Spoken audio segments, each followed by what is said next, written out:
Assalamualaikum warahmatullahi wabarakatuh. Halo pemirsa yang ada di rumah, bagaimana kabarnya Anda hari ini? Semoga selalu sehat dan selalu bersama dengan orang-orang terkasih di dekat Anda. Baik, senang sekali rasanya saya Vivi Kusuma bisa menemani Anda di program Bangga Jateng. Baik, dan kali ini telah hadir beberapa narasumber, yaitu Kepala Balkesmas Wilayah Pati, Kasih Pelayanan Purwati Eskep NS, kemudian ada Ketua RMI Rabitah Maahid Islamiyah Cabang Pati Gusliwa Udin, dan Dr. Budi Prasetyo Nugroho SPP Dokter Spesialis Paru di Balkesmas Wilayah Pati. Dan hari ini kita akan membicarakan terkait dengan penerapan protokol kesehatan di Ponpes. Baik, Assalamualaikum warahmatullahi wabarakatuh. Bapak, Ibu.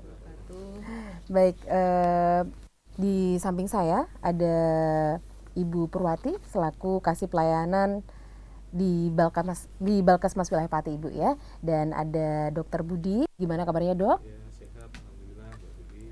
Baik, juga ada narasumber ketiga. Ini ada Ketua RMI Rabitah Maahid Islamiyah Cabang Pati, ada Gus Liwa Udin. Assalamualaikum, Gus. Waalaikumsalam Ya. warahmatullahi wabarakatuh.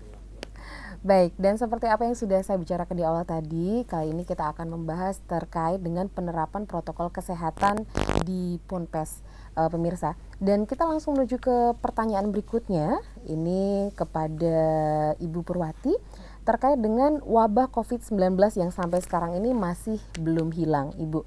Jadi ini juga muncul klaster-klaster baru termasuk di dalamnya pondok pesantren. Nah, bagaimana untuk peran dari Balkesmas Wilayah Pati? Terima kasih Mbak Vivi. Jadi, Balai Kesehatan Masyarakat Wilayah Pati atau Balkesmas Wilayah Pati merupakan UPT-nya Dinas Kesehatan Provinsi Jawa Tengah yang menyelenggarakan upaya dalam mengatasi masalah-masalah kesehatan yang ada di masyarakat.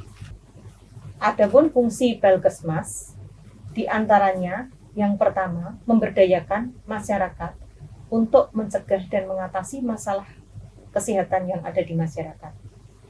Yang kedua, membantu Dinas Kesehatan Provinsi Jawa Tengah dalam memfasilitasi teknis di Kabupaten Wilayah Kerja Balkesmas Pati.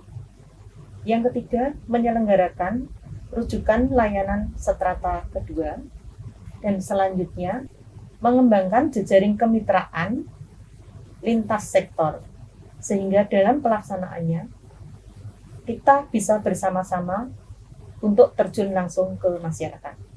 Baik, terima kasih Ibu Purwati. Itu tadi untuk pertanyaan pertama ya, terkait dengan peran Balkesmas di masa pandemi seperti ini terkait dengan muncul klaster baru di beberapa pondok pesantren. Baik, untuk pertanyaan berikutnya saya tujukan kepada Dr. Budi. Dok, untuk mengulas lagi tentang COVID-19. Sebenarnya apa sih COVID-19 itu dan bagaimana proses penularannya sehingga muncul klaster-klaster baru untuk COVID-19 ini, dalam hal ini termasuk juga klaster di pondok pesantren. Ya, terima kasih Mbak Vivi. Jadi saya menjelaskan COVID-19 ya. COVID-19 ini merupakan suatu penyakit infeksi yang disebabkan oleh virus corona, di mana spesiesnya itu ada beberapa yang dulu mungkin sudah muncul, yaitu pertama SARS tahun 1999, kemudian disusul MERS-CoV tahun 2012, dan yang ini yang kita diberi nama sebagai SARS-CoV-2 atau SARS-CoV-2. Nah itu seperti penyakit-penyakit lain, khususnya penyakit paru, penyakit ini memang tanda dan gejalanya yang sering muncul yaitu demam tinggi, batuk, kering, kemudian sesak napas, dan gejala-gejala penyerta lainnya. Nah, untuk cara penularannya ini seperti yang telah dipublikasikan baik oleh pemerintah maupun organisasi profesi, yaitu bisa melalui kontak langsung ataupun tidak langsung. Kalau yang kontak langsung itu misalnya seseorang batuk, seseorang yang terinfeksi COVID-19 batuk tanpa memakai masker, kemudian kita dengan jarak yang kurang dari 1-2 meter di dekatnya, kita hirup percikan renik yang mengandung virus SARS-CoV-2 itu lalu masuk ke saluran napas kita. Itu nanti bisa terinfeksi. Yang kedua, yang kontak tidak langsung itu misal seorang yang terinfeksi corona itu dia memegang mulut atau hidung kemudian dia memegang benda-benda yang sering kita pegang ya, misal meja, kursi atau pegangan pintu, dan secara tidak sengaja misal kita atau seseorang memegang gagang pintu atau meja tersebut, lalu kita ngucek mata atau hidung, mukosa mulut, bisa juga melalui perantaraan itu penularannya. Iya, baik itu tadi untuk penjelasan dari Dr. Budi. Dan menuju pertanyaan berikutnya, kita beralih ke Gus Liwa, Ketua RMI. Gus, bagaimana untuk kesiapan warga pondok pesantren dalam menyikapi COVID-19 ini dan dalam rangka menyambut era new normal? Ya, Assalamualaikum warahmatullahi wabarakatuh. Untuk pondok pesantren di Kabupaten Pati memang jumlahnya agak banyak. Ya, kalau kita menghitung yang baru mungkin lebih dari 200. Nah, kami di awal setelah Lebaran sudah melakukan turba ke kecamatan-kecamatan yang banyak pondok pesantren, mulai dari Gabus, Kayen, Tambak Romo, Pucak Wangi. Rata-rata dari awal mereka belum siap karena sebagian pesantren mengandalkan murid yang datang dari sekolah. Sementara sekolahnya masih libur sehingga rata-rata kosong. Kecuali pondok-pondok yang menghafal Al-Quran dan juga pondok-pondok yang kajian kitab. Ini dari bulan Syawal kita rata-rata sudah mempersiapkan, Bu. Terutama di daerah Margoyoso. Ini mungkin Ibu Purwati yang kemarin ke sana, semua pesantren pasti ada tempat untuk cuci tangan. Pasti itu karena memang di sana sudah dihandle dengan FKPPK, kemudian ditulis mana yang belum siap, mana yang perlu kita bantu. Nah, kemudian persiapan-persiapan ini dimatangkan bersama melalui grup di RMI, melalui organisasi FKPP dan FKPPK, sehingga jejaring ini yang nantinya memudahkan hubungan kita dengan pondok-pondok pesantren se-Kabupaten Pati. Yang belum siap kira-kira apa? Taruhlah contoh ketika kita ke Tambak Romo. Ini Gus, belum ada maskernya, maka kita bantu melalui teman-teman di Dewan, melalui teman-teman di Nahdlatul Ulama untuk memberikan masker. Kemudian hand sanitizer. Hampir semuanya sekarang siap, apalagi kemarin pemerintah melalui Kementerian Agama memberikan bantuan operasional untuk COVID, sehingga kita lebih siap untuk menghadapi itu. Dan alhamdulillah kemarin kita sudah kontak di grup, hampir rata-rata sudah mampu dan insya Allah hampir 90% sampai 95% siap menghadapi new normal. Kendalanya adalah pondok yang masih menunggu anak-anak sekolah. Jadinya persiapannya ya akan dimaksimalkan ketika anak-anak sekolah baru datang ke pondok. Sementara niku Jadi untuk kesiapannya sendiri sudah hampir 95%. Secara umum ya, secara umum. Kalau yang sudah dapat izin dari Pak Bupati ada 7 pesantren, kemudian ditambah yang terakhir di Kajen ada 20. Sebenarnya sudah tinggal tanda tangan, Bu, tapi karena ada satu kasus akhirnya tanda tangan Pak Bupati ini ditangguhkan dulu. Kita sering koordinasi dengan pihak Kesra dan 7 pesantren ini sudah lolos dari DKK, dari kepolisian, dari TNI dan dari pihak DKK sendiri langsung terjun ke sana. Ada tempat isolasi, ada tempat karantina, ada tempat cuci tangan. Dan insya Allah ini yang menjadikan kita dari pondok pesantren yakin bahwa new normal memang sebuah keniscayaan dan harus kita hadapi dan itu tidak ada masalah. Sementara itu yang bisa kita sampaikan di pondok se-Kabupaten Pati saat ini. Baik, terima kasih Gus Liwa. Dan sangat menarik ya pemirsa ya. Tentunya kita masih ada beberapa waktu ke depan lagi untuk bisa bincang-bincang terkait dengan penerapan protokol kesehatan di pondok pesantren. Dan pemirsa jangan kemana-mana karena kita masih akan kembali lagi untuk di program Bangga Jateng. Dan bisa Anda saksikan di channel 59 UHF atau via Android download Google Play Store di JPM Stream. Jadi jangan kemana-mana, tetap di Bangga Jateng.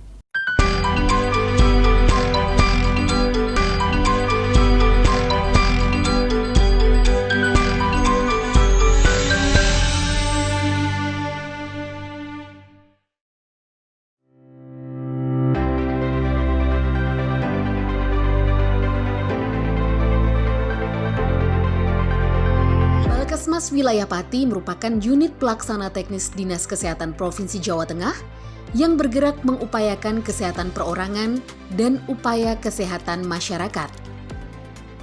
berlokasi di Jalan Panglima Sudirman nomor 71 Pati. Layanan kesehatan yang ada di Balkesmas wilayah Pati terdiri dari UGD, klinik umum, klinik spesialis paru,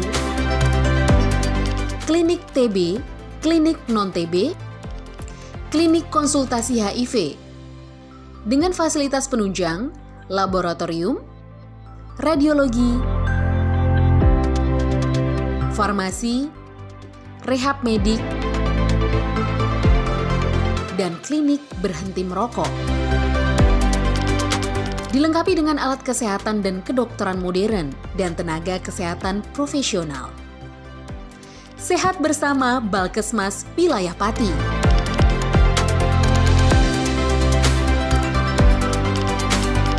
Mari cegah resiko terinfeksi corona dengan cara 3M.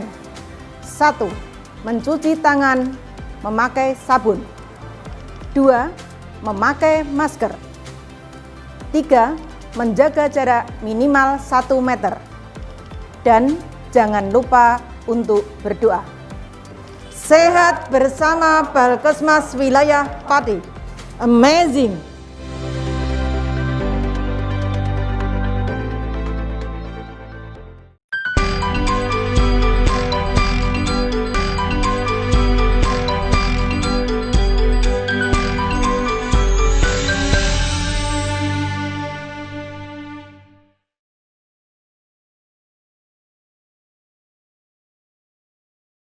Baik, masih bersama saya Vivi untuk di program Bangga Jateng dan masih terkait dengan penerapan protokol kesehatan di Pondok Pesantren. Dan kita langsung menuju ke pertanyaan berikutnya. Kali ini saya tujukan kepada Ibu Pur. Baik, Ibu, untuk pertanyaan kali ini saya ingin tahu untuk dalam bentuk apa aja sih untuk peran Balkesmas secara konkret? Terima kasih Mbak Vivi. Jadi terkait dengan pondok pesantren ini, peran Balkesmas karena juga merupakan tugas pokok fungsi kami, kita harus melakukan monitoring dan evaluasi pondok pesantren.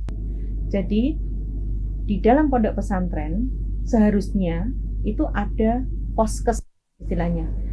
Poskestren itu merupakan tempat monitoring kesehatan santri-santri di pondok tersebut.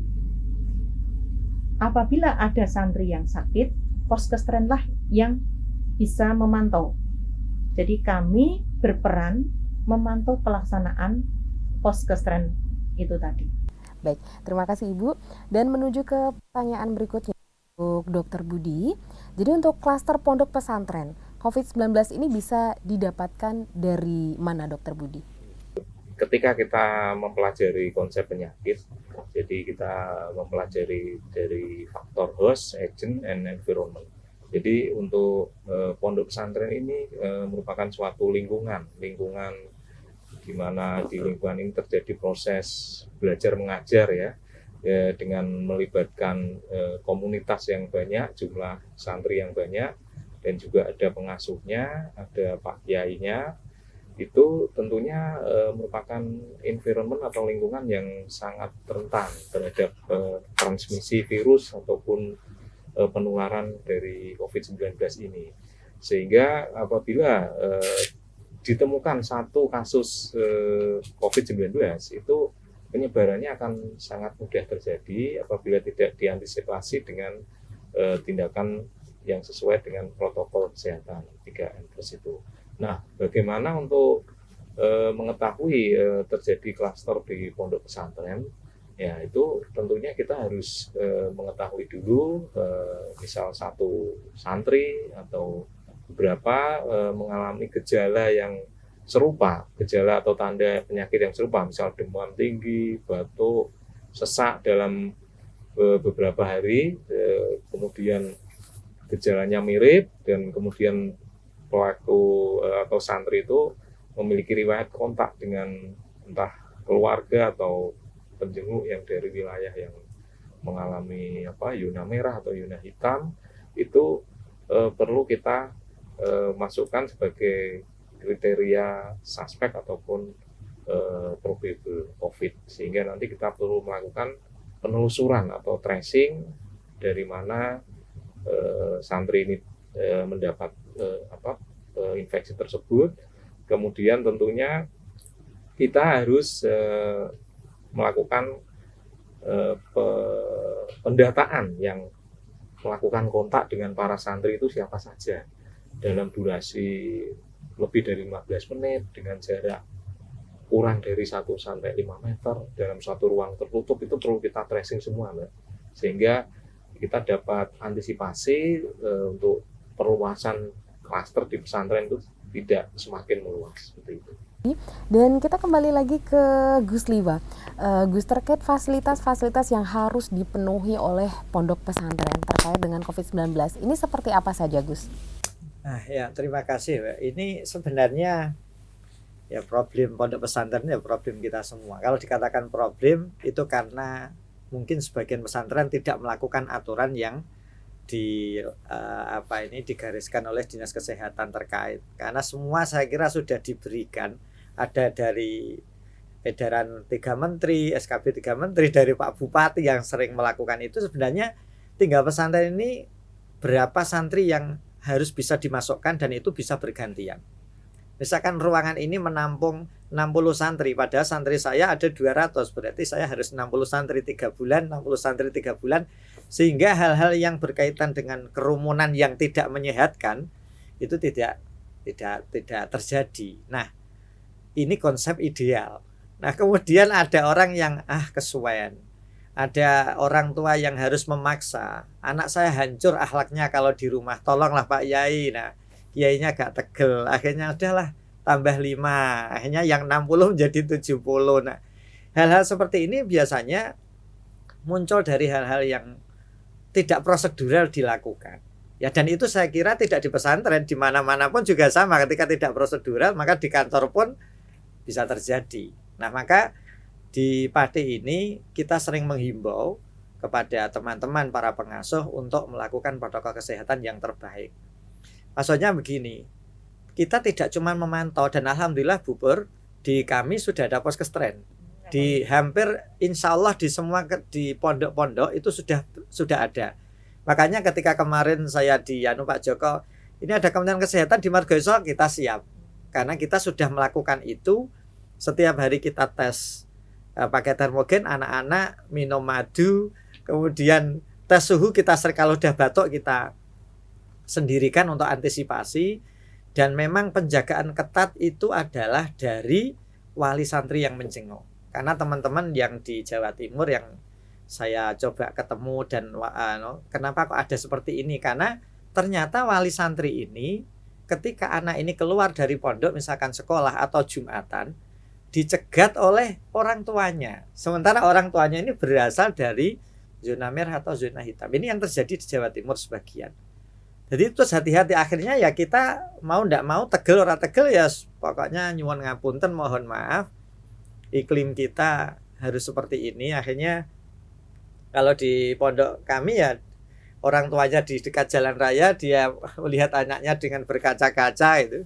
Sementara tim Satgas Santri dengan poskestrennya ya menjaga setiap hari. Jadi ketika mau kirim ya yang menerima adalah langsung masuk di poskestren, jajan dan uang itu. Jadi tidak boleh diterimakan kepada nah demikian ini harapan kita adalah santri ini atau pesantren tidak dalam tanda kutip dengan nama yang tidak baik. Klaster itu menciptakan pesantren. Padahal sebenarnya kita sudah maksimal. Himbauan Pak Bupati, Pak Ganjar. Dan kemarin Bu di RMI Jawa Tengah itu Pak Ganjar ketemu rapat minta ada ndak kiai yang tidak percaya COVID? Saya tak datang sendiri. Saya cek di Pati. Mboten wonten. Kalaupun ada hanya sekedar alah COVID. Tapi ketika tak ajak ayo ke Kencana 5 menit saja dia nggak berani, Bu. Intinya apa ya? Mungkin kekhawatiran orang ada yang berlebihan, kemudian ada yang cuek-cuek saja, tapi sebenarnya dia berhati-hati. Saya pernah sowan kepada seorang kiai sepuh di Pati. Ketika ada tamu itu kan salaman. Karena tidak mungkin menolak ya. Barokah kok kayak macam-macam. Jenengan kan pun sepuh. Kira-kira jenengan agak khawatir mboten. Niki mboten berkaitan dengan tauhid, saya yakin. Karena ada usaha dan ada tawakal. Bagian dari usaha adalah mencuci tangan. Jawaban beliau apa? Ketika saya salaman, ini saya pegang betul, salaman, tamu pulang ke belakang dan cuci tangan, Bu. Ini beliau saya sowani dan ngoten nggih, tapi nggih atas jangan sampai lengah ngoten. Karena mungkin waktu ajeng maghrib terus, nah ini yang bahaya. Oh ndak, pokoknya saya insya Allah tahulah itu. Ngoten. Jadi ini yang sebenarnya menarik karena di satu sisi Pak Yai itu ya orang tegel dengan orang lain. Nah kadang-kadang wali santri ini yang ya itu mencoba menggeser aturan yang sudah kita tata betul. Yang paling sulit itu gini Bu. Jadi saya memang mungkin nanti Pak Budi juga bisa menjelaskan. Ketika kita sudah memasukkan santri dalam waktu sudah karantina 14 hari, maka seperti di tempat saya misalkan, santri ini akan berkumpul dengan santri yang lain, Bu. Tapi mereka kan tidak keluar. Jadi kerumunan ini adalah kerumunan seperti kita, saya dan istri, saya dan anak yang masing-masing memang sudah melakukan protokol kesehatan. Nah, yang repot itu kan yang keluar masuk. Jadi dari luar baru datang, dia langsung kumpul dengan anak-anak yang lain. Ini mungkin yang disampaikan Pak Budi itu arah ke sana. Tapi kalau sudah memang dari awal sudah 14 hari kita ngaji bersama, kita tidur bersama, itu yang mungkin sulit untuk diciptakan physical distancing. Nah, pikiran saya loh karo bojoku ndak terus rantok kumpul lek konten kan konten wong sementara mereka ndak keluar, Bu. Jadi physical distancingnya ya kalau memang mereka dari luar, kalau sudah berkumpul 14 hari ya kita usahakan tidak mepet, tetapi ini tidak bisa dihindari. Dan saya kira ya saya melihat ini tidak apa-apalah, karena memang hubungan seperti kita dengan istri itu sama-sama sudah tahu diri, dan santri memang di dalam sampai berbulan-bulan. Saya juga kasihan ini, Bu. Anak sekecil itu gitu loh. Jadi untuk di pondok pesantren sendiri selalu siap sedia untuk pos kesehatan pesantren Ya, itu ya? sudah bahkan sudah ada SK-nya dari Puskesmas. Kita juga sudah tanda tangan dengan Pak Kepala Desa dengan susunannya. Makanya misalkan Dinas Kesehatan mau ke pesantren, monggo kita persilahkan. Kalau mau memberikan saran maka itu lebih baik, karena kurang lebihnya ya kita mencoba melihat bahwa pesantren ini harus betul-betul menjadi salah satu lembaga pendidikan yang sehat, meminimalisir COVID-19. Baik, Gus Liwa tadi juga sudah sedikit disinggung terkait dengan itu mungkin bisa dikatakan problem yang dihadapi oleh para santri, kiai dan pengasuh pondok pesantren ya. Atau mungkin bisa dijelaskan lebih spesifik bagaimana problem yang dihadapi ketika pandemi seperti ini, atau bagaimana cara mendidik anak-anak pesantren, karena pada dasarnya ketika mendidik anak di rumah dengan di pondok pesantren pasti berbeda. Atau mungkin bisa sedikit cerita hal unik yang terjadi di pondok pesantren, Gus? Karena kemarin di Pati itu kan Pak Bupati betul-betul melaksanakan pesantren boleh memasukkan santri harus izin. Kalau diizini berarti semua sudah tertata gitu. Maka dari itu kita memasukkan santri juga berdasarkan kapasitas. Nah uniknya banyak wali santri yang merasa kiai kok gak gelem nampa santri ini. Anak saya ini sudah kemana-mana di rumah ndak pernah tidur di rumah, malam hari mbok diterimai. Nah ini yang biasanya menjadi tantangan. Bahkan saya dikatakan ndak punya tauhid oleh wali santri sendiri yang anak baru itu. Kenapa tidak boleh masuk pesantren aja kok tidak boleh? Gini Pak, kita itu sedang menghadapi serana koronanan gitu kan. Ya saya tidak tahu dari daerah mana kan, karena saya mencoba untuk menggolongkan wali santri dalam satu grup. Sehingga pengumuman hari ini untuk tanggal akhir Oktober, mohon karantina 14 hari di rumah, nanti datang kita karantina 14 hari. Gitu. Nah ini juga kapasitasnya, maka kepada para pengasuh ya saya mohon untuk tidak melihat kapasitas jumlah santri harus didatangkan, tapi kapasitas tempat harus difikirkan. Karena memang banyak pesantren yang sebenarnya melebihi beban, tapi hari ini tidak boleh dilakukan. Tapi dengan cara berputar. Tadi 60, karena sudah 2 bulan mungkin ini boleh pulang, monggo yang kemarin di rumah kita datangkan. Harus seperti itu. Yang unik ya dari wali santri itu, Bu, yang harus ngotot dan kadang-kadang melakukan hal yang tidak baik di gerbang. Dia ada satgas, Mas saya mau ketemu anak saya, tidak boleh Bu, saya sudah diizini Pak Yai. Ini ada yang udah, karena Satgasnya sudah di briefing ya mohon maaf, saya ini juga perintahnya dari Pak Yai, Ibu mau apa pesannya kita sampaikan. Iya, karena Demi keselamatan semuanya, itu demi keselamatan semuanya. Baik, Gus Liwa, sebenarnya saya masih ingin menanyakan beberapa pertanyaan, tapi kita jeda break dulu. Dan pemirsa yang ada di rumah, kita masih ada bincang-bincang terkait dengan protokol kesehatan yang dihadapi oleh pondok pesantren di masa pandemi seperti ini. Jadi jangan kemana-mana, tetap di program Bangga Jateng dan bisa disaksikan di channel 59 UHF atau via Android download Google Play Store di JPM Stream. Jangan kemana-mana, tetap di Bangga Jateng.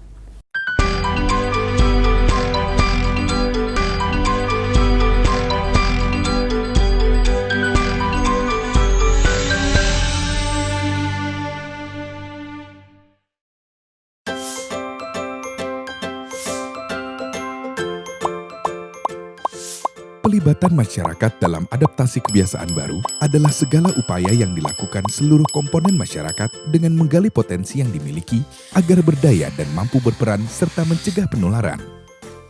Mari kita lakukan tahap pemberdayaan. Pastikan mendata kelompok risiko tinggi seperti lansia dan yang memiliki penyakit bawaan. Petakan wilayah agar dapat mengidentifikasi titik yang memiliki potensi resiko penularan. Susun rencana kerja dan gunakan informasi yang telah dikumpulkan sebagai petunjuk dan arahan bersama. Sesuaikan dengan situasi dan kondisi, serta libatkan pihak-pihak yang dapat mendukung pelaksanaannya. Lakukan rencana kegiatan dengan disiplin dan sosialisasikan selalu jaga jarak, pakai masker, dan cuci tangan pakai sabun dengan air mengalir selama 20 detik. Saling mengingatkan dengan penuh tanggung jawab, itu artinya kita saling menghargai dan melindungi. Tidak perlu saling menunggu, lakukan inisiatif demi mewujudkan kesehatan bersama. Berubah usir wabah. Iklan layanan masyarakat ini ikut disebarluaskan oleh Balai Kesehatan Masyarakat Wilayah Pati.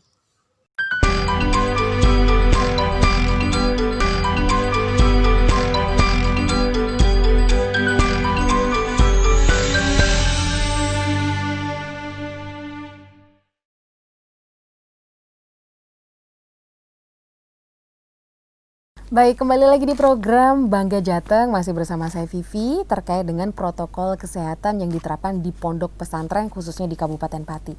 Baik, kita langsung menuju ke pertanyaan berikutnya, ini untuk Gus Liwa. Gus, jadi mungkin saya ingin mendengar terkait dengan program di pondok pesantren terkait dengan Jogo Santri. Betul ya Gus ya? Yeah. Ada program Jogo Santri. Nah nanti mungkin bisa dijelaskan programnya seperti apa. Dan satu lagi ini terkait dengan pemilihan duta santri. Mungkin kalau untuk di Pati dan sekitarnya ada pemilihan duta wisata. Tapi untuk di pondok pesantren ada duta santri. Ini seperti apa? Ya, terima kasih Mbak Vivi. Ini dulu saya ingat saya Jogo Santri itu didengungkan pertama oleh Pak Wakil Gubernur ya. Walaupun secara formal belum, tapi secara non formal di pondok-pondok sudah melakukan itu. Cuman secara kepengurusan belum tertata. Nah setelah ada ramainya Jogo Santri, maka semua pesantren itu memberlakukan itu. Biasanya kita melakukan SIP, karena mengantisipasi anak yang keluar, seperti anak-anak dalam yang harus sering ke pasar, keluar cuci tangan, menghadapi tamu, menghadapi tamunya pengasuh, menghadapi wali santri. Ini Jogo Santri yang bertugas secara rolling dan itu 24 jam. Ya dibilang kasihan ya, memang hari ini semuanya tidak ada yang bahagia, semuanya harus melakukan ini semua dengan kesadarannya, sehingga dengan Jogo Santri ini kita bisa memantau perilaku santri, perilaku yang berat itu perilaku kiainya ya, perilaku santri, perilaku wali santri, dan kesadaran para pengasuh untuk melakukan itu, karena pengasuh ini justru kadang-kadang yang cukup rentan karena beliau kemana-mana. Kadang-kadang nah ini yang harus mentaati protokol kesehatan. Tapi insya Allah di Pati saya lihat para pengasuh menyadari itu. Misalkan harus menikahkan, beliau saya lihat juga pakai masker, membawa hand sanitizer. di Joko Santri ini menjadi bagian dari kepedulian pesantren untuk meminimalisir bahkan menghilangkan lah COVID-19 itu. Nah, berkaitan dengan duta ini saya berterima kasih ya atas nama RMI Pati kepada pihak gubernur untuk memotivasi santri saja, bukan berarti yang kalah atau yang tidak menang itu tidak melakukan, tapi ini hanya bagian dari motivasi mereka. Ini loh perhatian pemerintah Jawa Tengah, bagaimana pondok pesantren ini diperhatikan, pondok pesantren menjadi bagian dari lembaga pendidikan yang ikut menyehatkan pemerintah, menyehatkan warga negara Indonesia sehingga santri kuat, Indonesia hebat. Luar biasa sekali. Baik, terima kasih Gus. Menuju pertanyaan berikutnya, ini untuk Dokter Budi. Dok, untuk konsep ideal protokol kesehatan yang harus dan wajib diterapkan di pondok pesantren itu seperti apa, Dok? Terima kasih Mbak Vivi. Jadi kalau konsep ideal yang harus dikembangkan di pesantren itu kita sebenarnya harus berpegang pada 3 prinsip. Jadi 1 dari gedungnya, 2 dari manusianya mungkin santri sama pengasuhnya, 3 dari sistemnya. Nah, saya berawal dari yang 1 dulu, yang dari gedung dulu. Barangkali di sini gedung kalau kita bicara ideal itu untuk kegiatan mengaji, tatap muka, belajar mengajar itu harus diperhatikan ventilasinya, ventilasi jendelanya, aliran udara yang masuk dan yang keluar itu harus cukup. Kemudian sinar matahari juga sebaiknya bisa masuk secara langsung karena terbukti dari riset dari sumber-sumber kepustakaan itu bisa membunuh virus yang bertahan di udara tertutup itu lebih cepat apabila kena sinar matahari langsung. Kemudian tentunya yang menghuni di ruangan itu tentunya harus ditata juga seperti tadi Pak Kiai, Pak Gus Riwa menjelaskan sepertiganya ya Pak Kiai ya, sepertiga dari santri yang masuk dibikin on off itu sudah tepat. Jadi misal dalam satu kelas harusnya misal 30 orang, mungkin saat ini dibikin 10 orang karena kita harus memperhatikan jarak antar santri, kemudian pengasuh, memakai masker, itu harus diperhatikan. Kemudian juga tentunya di tempat tidur, di kamar mandi, itu juga kebersihan harus selalu dijaga. Kebersihan, kemudian ada tempat cuci tangan, masker, kemudian perilaku-perilaku, jangan batuk atau buang dahak sembarangan, kalau bersin harus ditutup. Kemudian tentunya kalau di kamar tidur saya sendiri pernah berkunjung waktu itu mengantar adik ipar saya ke pondok pesantren juga sebelum pandemi seperti itu. Mungkin kalau pas pandemi ini kita atur lagi jaraknya, kalau pas tidur 1 meter atau berapa gitu. Kemudian yang kedua dari manusianya tentunya dari santri ini kita harus memberikan himbauan perilaku ya, mungkin keteladanan ya, keteladanan dari Rasulullah atau dari para kiai. Iya, dari kiainya. Bahkan saya mengutip suatu hadis kan, ketika terjadi suatu wabah kita sebaiknya jangan memasuki wilayah itu dan yang di dalam wilayah itu jangan keluar dari wilayah itu. Itu ada suatu hadis seperti itu yang pernah saya baca. Kemudian selain itu keteladanan perilaku tentunya juga ada peraturan-peraturan tadi, peraturan-peraturan yang harus dipatuhi. Jadi mungkin dari pengasuh pesantren membuat peraturan yang mengacu pada himbauan pemerintah untuk mematuhi protokol kesehatan itu. Kemudian yang ketiga sistem yang dibuat saya lihat tadi sudah cukup baik ya Pak Gus Riwa, dari himbauan dari Pak Bupati, dari Pak Gubernur, dari DKK sudah dijalankan. Insya Allah kalau sudah menjalankan itu artinya kita tinggal memonitor jalannya itu, sistem itu harus kita pantau terus sudah sesuai dengan protokol itu atau enggak. Kemudian kalau tadi ada santri teladan atau tadi itu duta santri itu juga bisa sebagai semacam reward and punishment. Jadi kalau nanti ada yang melanggar kita kasih hukuman, mungkin dari yang ringan lah membersihkan kamar mandinya atau tempat tidurnya, atau mungkin mencuci apa yang keset atau apa atau itu bisa juga diberikan. Mungkin seperti itu Mbak yang. Baik, terima kasih Dokter Budi. Dan untuk pertanyaan terakhir, ini untuk Balkesmas Pati, Ibu mungkin ada pesan-pesan yang ingin disampaikan kepada masyarakat terkait dengan penerapan protokol kesehatan di pondok pesantren? Ya, terima kasih Mbak Vivi. Terkait dengan penerapan protokol kesehatan di pondok pesantren itu yang jelas jangan lupa 3M yang harus diperketat. Mencuci tangan dengan sabun dan air mengalir, memakai masker, dan menjaga jarak. Dan jangan lupa berdoa. Yang perlu dimonitor, tadi yang sudah disampaikan oleh Bu Sliva dan Dr. Budi, bahwa terkait dengan poskestren dan jogo santri, yang harus dievaluasi secara berkala. Sehingga nanti tidak ada klaster-klaster lagi di pondok pesantren. Begitu harapan kami. Baik pemirsa yang di rumah, itu tadi kita sudah bincang-bincang terkait dengan protokol kesehatan yang harus diterapkan di pondok pesantren. Dan terima kasih untuk kebersamaannya, tetap jaga kesehatan diri, kiai dan masyarakat sekitar. Kesehatan dan kebersihan lingkungan harus tetap dijaga. Santri sehat, negara kuat. Baik, terima kasih dan jangan lupa untuk tetap ikuti program Bangga Jateng dan bisa disaksikan di channel 59 UHF atau via Android, download Google Play Store di JPM Stream. Terima kasih untuk kebersamaannya. Wassalamualaikum warahmatullahi wabarakatuh. Waalaikumsalam.